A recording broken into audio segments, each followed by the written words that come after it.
21절부터 마지막 35절까지 말씀을 받겠습니다.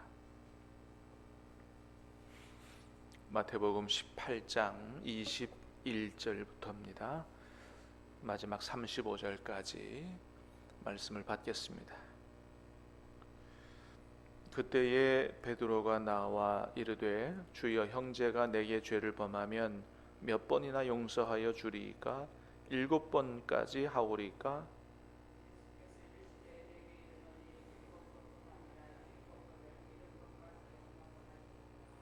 그러므로 천국은 그 종들과 결산하려 하던 어떤 임금과 같으니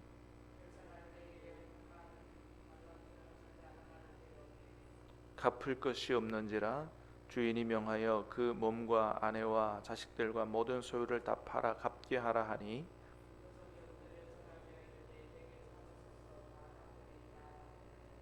그 종의 주인이 불쌍히 여겨 놓아 보내며 그 빚을 탕감하여 주었더니,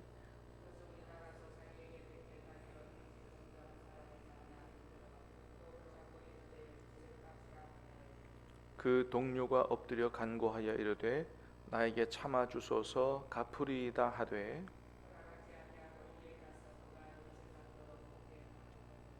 그 동료들이 그것을 보고 몹시 딱하게 여겨 주인에게 가서 그 일을 다 알리니,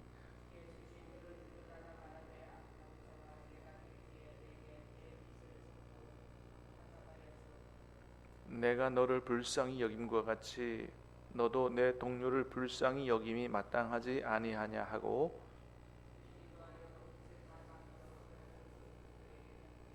같이 읽습니다.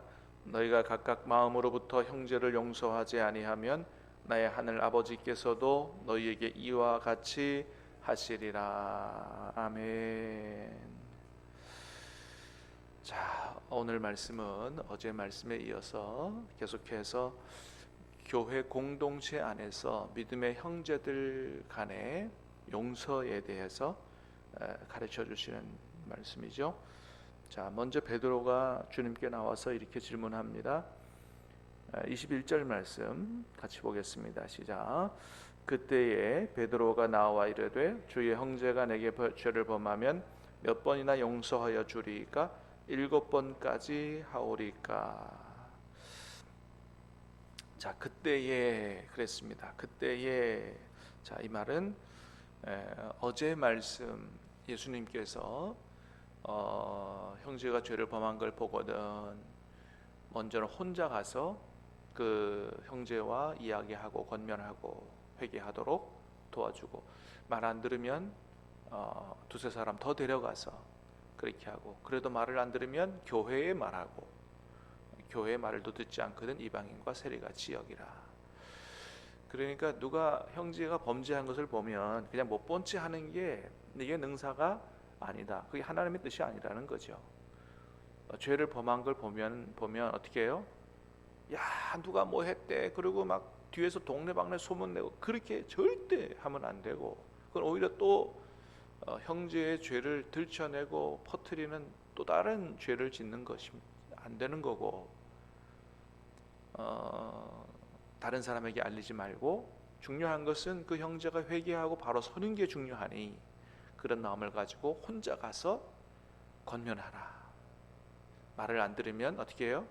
아이고 뭐 내 말 안 듣는데 뭐 나 모르겠다, 그렇게 하면 안 되고, 끝까지 그 형제를 포기하지 않는 마음 가지고 또 두세 사람 더 데려 또 권면하고, 그래도 말 안 들으면 이제 교회에서 공식적으로 그렇게 회개하도록 촉구하는, 자, 이런 절차를 거쳐서 형제가 회개하고 돌아오도록 그렇게 하라 말씀하셨습니다. 그런 말씀을 하셨더니 그때에 베드로가 예수님께 나와 질문을 했다.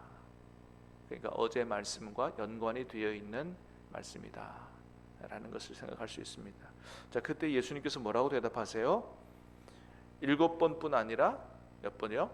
7번을 70번까지 할지니라 말씀하셨어요.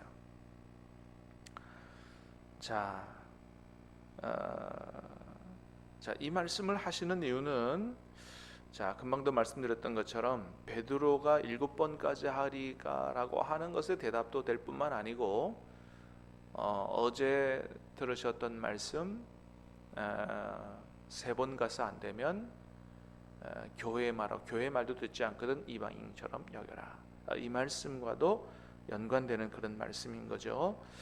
자, 왜 그러냐 하면 어제 주님이 하신 말씀이 자칫하면 형제에 대한 사랑이 없이 나 뭐 이렇게 3번 했어, 3번 했는데도 말을 안 들으니까 난 몰라, 이렇게 악용될 위협이 있기 때문에 그 말씀을 하신 것에 대해 하나님께서 원하시는 그 본질적인 의미에 대해서 이제 말씀을 하시는 것입니다. 여러분, 우리가 그런 경우가 있잖아요. 뭐 형제에 대해서 용서하는데 남들이 말하는데 뭐 3-4번까지 하라 그랬는데 사실 용서하고 싶은 마음이 없는 거죠. 그러니까 어떻게 형식적으로 그냥 한 3번 거칠게 하다가 말 안 들으니까 난 몰라 이렇게 하는 경우가 있지 않습니까? 근데 하나님의 은혜로 하나님의 용서로 구원받은 믿음의 형제들은 그렇게 해서는 안 된다라고 하는 것을 말씀해 주시는 거예요. 그래서 여러분, 오늘 본문의 맨 마지막 절에 보니까 뭐라 그랬어요? 같이 한번 읽어보겠습니다. 시작. 너희가 각각 마음으로부터, 35절 시작. 너희가 각각 마음으로부터 형제를 용서하지 아니하면 나의 하늘 아버지께서도 너희에게 이와 같이 하시리라. 그러니까 어떻게 해요? 정말 마음으로부터 형제를 용서하고자 하는 이런 마음을 가져야 된다는 것입니다. 형식적으로 의무감으로 그렇게 하는 게 하나님의 뜻이 아니라는 거죠. 그래서 오늘 본문을 통해서 주님이 우리에게 주시는 분명한 말씀은 뭐냐 하면 천국에 들어가는 사람에게는 용서하는 삶이 필수적이다 라는 그런 말씀을 해주시고 계시는 것입니다. 몇 번 용서하라 그랬다고요? 7번을 70번까지 곱하면 490번이죠. 이건 횟수를 얘기하는 게 아니에요. 보통 이스라엘 사람들에게 있어서 7이라는 숫자는 완전수의 개념이라 그랬습니다. 7번 용서하는, 여러분 7번까지 용서할 수도 참 하기가 쉬운 게 아니죠. 근데 그거를 70번도 해라. 완전하게 용서하고자 하는 마음을 가져라. 그런 말씀인 거죠. 우리도 뭐 일반적으로 3번 용서해라 뭐 이런 얘기를 많이 듣고 자랐습니다. 우리나라만이 아니라 그 당시 이스라엘 사람들에게도 그런 문화가 있었다 그래요. 보통 훌륭한 랍비들도 그렇게 가르쳤다 그럽니다. 한 3번 정도 용서해줘라. 그러니까 그 뭐 3번 용서는 동서고금을 막론하고 똑같은 마음인 것 같아요. 자, 그런데 이에 대해서 예수님께서 뭐라 그러신다고요? 7번을 70번까지 해라 말씀을 하십니다. 자, 주님은 왜 이렇게 우리가 용서해야 된다고 말씀하십니까? 우리가 바로 하나님께로부터 그런 용서를 받았기 때문에 그렇습니다. 그래서 그 하나님께로부터 우리가 용서받은 것을 1만 달란트 비유로 말씀하시는 거죠. 우리가 1만 달란트의 빚을 졌는데 그 빚을 용서받은 것과 같다는 겁니다. 1만 달란트가 여러분 얼마나 큰 돈이에요? 이스라엘 화폐 단위에 있어서 우리나라에 있어서는 현금으로 5만 원권이 제일 크죠. 이스라엘에게 있어서 화폐 단위가 제일 큰 거는 바로 달란트예요. 달란트. 그 다음에 1만이라고 하는 것도 마찬가지입니다. 제일 큰 단위를 나타내는 것입니다. 그래서 이스라엘 사람들이 생각할 수 있는 가장 큰 돈의 액수가 얼마냐? 1만 달란트라는 거예요. 그러니까 여러분, 우리가 생각할 수 있는 가장 큰 돈의 규모가 어느 정도 될까요? 여러분 생각하는 그 정도라고 생각하시면 됩니다. 그러니까 이건 뭐냐면 도저히 우리가 갚을래야 갚을 수 없는 그런 액수라는 거죠. 이 1만 달란트는 뭘 얘기하냐면 우리의 죄의 크기를 얘기하는 거고요. 또 다른 말로 바꿔 말하면 용서받은 크기를 이야기하는 거죠. 1만 달란트의 빚을 졌다. 그 죄의 빚인데 그걸 전부 탕감받았으니 그 탕감받은 용서받은 은혜의 크기다. 그 크기는 뭐냐? 예수 그리스도의 십자가의 은혜의 크기다라고 하는 것입니다. 하나님이 우리 죄를 용서하시기 위해서 큰 대가를 치르셨는데 뭐냐 하면 우리가 갚을 수 없는 그 모든 것들을 다 탕감해주고 용서해줬다. 그 우리의 죄를 다 탕감하고 용서해 주시기 위해서 예수님께서 십자가에 달려 돌아가셨다. 우리 대신 돌아가셨다. 왜 우리 대신 십자가에 달려 돌아가셨어야 됩니까? 죄의 싹은 사망이기 때문에. 죄를 졌으면 뭐 미국 문화처럼 보석금 내고 뭐 이렇게 할 수 없는 거죠. 그건 죽을 수밖에 없단 말이죠. 하나님 앞에서, 그러니까 이 세상 나라와 하나님의 나라는 완전히 다른 거예요. 수근수근 하는 게 뭐 그렇게 큰 죄입니까? 누구나 다 그럴 수 있는 거죠. 그러니까 내 앞에서만 욕하지 말고 뭐 뒤에서 난 모르겠다 뭐 이렇게 얘기하는 사람도 많잖아요. 근데 하나님 나라에서는 안 그렇다는 겁니다. 수근수근 하는 죄도 뭐라고요? 뒤에서 남 험담하는 죄도 사형에 해당하는 죄라고. 그래서 이 세상 나라와 하나님의 나라는 그렇게 다른 것이다. 그래서 천국에 들어가고자 하는 사람은 수근수근 하는 죄도 짓지 말아야 돼요. 근데 그런 죄 안 지은 사람이 세상에 누가 있어요? 그렇기 때문에 모두가 다 하나님 앞에서 사형 쓰고 천국에 들어갈 사람은 아무도 없는 겁니다. 그런데 하나님이 이런 불쌍한 사람들을 사랑하셔서 구원하시기 위해서 어느 누구도 다 구원받을 수 없고 다 지옥 떨어질 수밖에 없는데 그런 우리를 구원하시기 위해서 그 1만 달란트의 엄청난 죄의 빚을 예수님 십자가에 내어주시는 그 대가를 치르시면서 우리 죄를 용서하시고 모든 빚을 다 탕감해 주시고, 여러분 우리가 누구한테 한 1,000만 원 빚졌다고 생각해 보세요. 그거 탕감해 주겠다 그러면 얼마나 고마운 일입니까? 그거와 비교할 수 없는 그 빚을 다 탕감해 주시고 우리를 구원해 주시고 하나님의 자녀로 입양을 해 주셨다는 거 아니겠어요? 얼마나 큰 은혜예요. 근데 여러분 이 십자가를 조금 더 묵상하면 정말 기가 막힌 하나님의 은혜가 있음을 깨닫게 됩니다.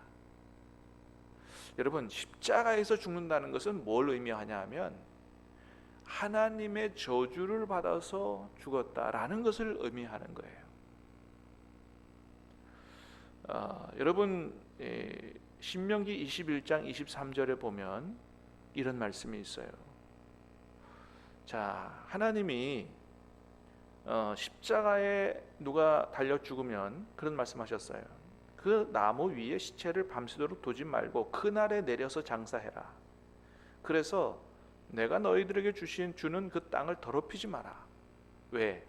나무 위에 달린 자는 하나님께 저주를 받았기 때문이다. 그런 말씀을 하셨어요. 여러분 나무에 십자가에 달려 죽었다는 것은 뭘 의미한다고요? 하나님의 저주를 받아서 죽은 것을 의미한다라고 하는 것입니다. 여러분 예수님께서 다른 것도 아니고 이 십자가에 달려 죽으신 이유가 바로 거기에 있어요. 왜요? 원래는 우리가 하나님의 저주를 받아 죽어야 될 사람이기 때문에 그렇습니다. 신명기에 보면 27장에 보면 율법을 지키지 않는 사람은 하나님의 저주를 받을지어다 그렇게 되어 있어요. 하나님의 뜻대로 살지 못한 사람은 어떻게 된다고요? 하나님의 저주를 받아 죽게 되어 있는 거예요. 그래서 원래는 하나님의 저주를 받아 십자가에 우리가 달려야 된다고 하는 겁니다. 근데 우리가 받을 저주를 누가 대신 받았다는 거예요? 예수님께서, 죄 없으신 예수님이 대신 하나님의 저주를 받아 십자가에 죽으셨다. 그런 의미가 십자가에 있는 겁니다. 그래서 이것을 갈라디아서 3장 13절에서도 분명하게 말씀해 주고 있어요. 그리스도께서 우리를 위하여 저주를 받은 바 되사 율법의 저주에서 우리를 속량하셨으니 기록된 바 나무에 달린 자마다 저주 아래에 있는 자라 하였습니다. 그걸 그대로 갈라디아서에서 보여줍니다. 그리스도께서 우리를 위하여 저주를 받은 바 되사 율법의 저주에서 우리를 구원하셨으니, 왜요? 나무에 달린 자마다 저주를 받았다고 말씀을 하셨기 때문이에요. 원래는 그 십자가에서 우리가 하나님의 저주를 받아 죽었어야 되는데 대신 저주를 받으시고 우리를 그 저주에서 구원하셨다. 그러니 하나님이 우리에게 말씀하시는 겁니다. 너희가 그런 죄에서, 그런 죽음에서, 그런 저주에서 구원받았으니 너희들에게 행한 조그마한 형제의 잘못들을 정말로 마음 중심으로부터 용서하는 이런 삶을 살아야 하지 않겠느냐는 거예요. 여러분, 오늘 본문에 보니까 하나님은 그 예수님의 십자가에서 우리의 모든 죄를 용서하셨다고 말씀하셨어요. 여러분 32절 한번 다시 보겠습니다. 32절 시작. 이에 주인이 그를 불러다가 말하되 악한 종아, 내가 bel기에 내가 내 빛을 전부 탕감하여 주었거늘. 어떻게 해요? 하나도 남김없이 전부 탕감하여 주셨다는 거예요. 사랑하는 여러분, 저와 여러분들이 하나님 앞에 회개한 모든 죄를 하나도 남김없이 다 용서해 주신 줄로 믿으시기를 바랍니다. 그래서 히브리서 10장에 보니까 그랬어요. 또 그들의 죄와 그들의 불법을 내가 다시 기억하지 아니하리라. 용서받은 죄는 다시는 기억하지 않는다는 거예요. 다른 표현으로는 도말했다 이런 표현이 있어요. 그 뭐예요? 도말이 뭡니까? 페인트 칠했다는 겁니다. 여러분 막 벽이 더러워진데 이렇게 페인트 싹 칠하고 나면 더러워진 게 보입니까? 안 보입니까? 안 보이죠. 그래서 칠해서 예수님의 보혈로 칠해서 말소했다 이거예요. 완전히 새로워졌다라고 하는 것입니다. 세상에 감옥에 갔다 나오면 도말되지 않아요. 다 기록이 남아 있습니다. 가서 형을 살고 나왔어도 전과자라는 기록이 남아요. 하나님 앞에 우리가 전과자라는 기록이 전혀 안 남는다는 거예요. 완전히 용서받고 완전히 새로워지고 하나님 우리의 모든 죄를 용서해 주셨음을 믿으시기를 바랍니다. 물론 앞으로 지을 죄까지 다 용서받았기 때문에 앞으로 죄를 지어도 회개하지 않아도 된다 이런 건 아니에요. 이거는 구원파 이단이 하는 이야기예요. 앞으로 짓는 죄에 대해서 어떻게 해요? 또다시 회개하면 우리 주 예수 그리스도의 보혈은 그 능력은 살아있어서 앞으로도 회개하는 우리의 모든 죄를 깨끗이 씻어주시고 용서해 주신다라고 하는 것입니다. 자, 그러니 이제 우리가 어떻게 살아야 되겠느냐? 모든 죄를 용서받고 그리스도 안에서 새로워졌으니 이제는 더 이상 죄짓지 않는 삶을 살아야 하는 것뿐만 아니고 나에게 죄를 지은 그 형제도 마음 중심으로부터 용서할 수 있어야 된다라고 하는 것입니다.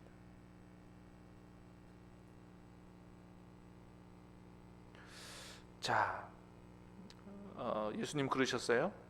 너희가 형제의 죄를 용서하지 아니하면 하나님께서도 너희의 죄를 용서하지 않으실 것이다. 물론 우리가 형제의 죄를 용서해야만 그 다음에 우리의 죄가 용서되는 것은 아니에요. 우리가 회개하면 용서를 받는 거예요. 근데 무슨 위험성이 있음을 경고하시는 거냐 하면 우리가 죄 용서 받았음에도 불구하고 형제의 작은 잘못을 용서하지 아니하고 그렇게 완악한 마음을 가지고 살면 하나님께서 우리에게 주신 그 용서의 은혜가 상실될 위험이 있다라는 것을 경고하는 말씀입니다. 그래서 용서받은 사람은 반드시 용서하는 삶을 살아야 된다라고 하는 것입니다. 그런데 사실 용서하는 게 참 쉽지가 않지요. 그래서 우리의 모든 죄를 용서해 주신 그 하나님의 용서의 능력을 받는 게 중요합니다. 우리 마음 가지고는 안 되는 거죠. 여러분 오늘 이 아침에 저와 여러분에게 하나님의 그 용서의 마음과 용서의 능력을 받을 수 있게 되기를 주님의 이름으로 축복합니다. 십자가를 다시 한번 오늘 아침 이 사순절에 깊이 묵상하면서 내가 받을 저주를 대신 받아 나를 그 저주와 죽음에서 구원하신 그 우리 주 예수 그리스도의 은혜를 다시 한번 깊이 묵상하고 감사하고 찬양하고 용서의 능력을 덧입는 복된 아침 될 수 있게 되기를 예수님 이름으로 축복합니다. 기도하겠습니다. 은혜로우신 주님 감사합니다. 우리가 도저히 갚을 수 없는 그 저주와 사망의 빚 1만 달란트의 빚을 다 십자가에서 탕감해 주시고, 그래서 그 은혜로 그 용서함으로 살아가라 말씀하셨습니다. 형제가 우리에게 잘못한 것을 여전히 용서하지 못하고 그 꽁한 마음과 완악한 마음을 가지고 있다면 주님, 오늘 이 아침에 우리를 불쌍히 여겨 주시옵시고, 하나님, 우리가 용서할 수 있도록 주님의 마음과 주님의 용서의 능력을 더딥혀 주시옵소서.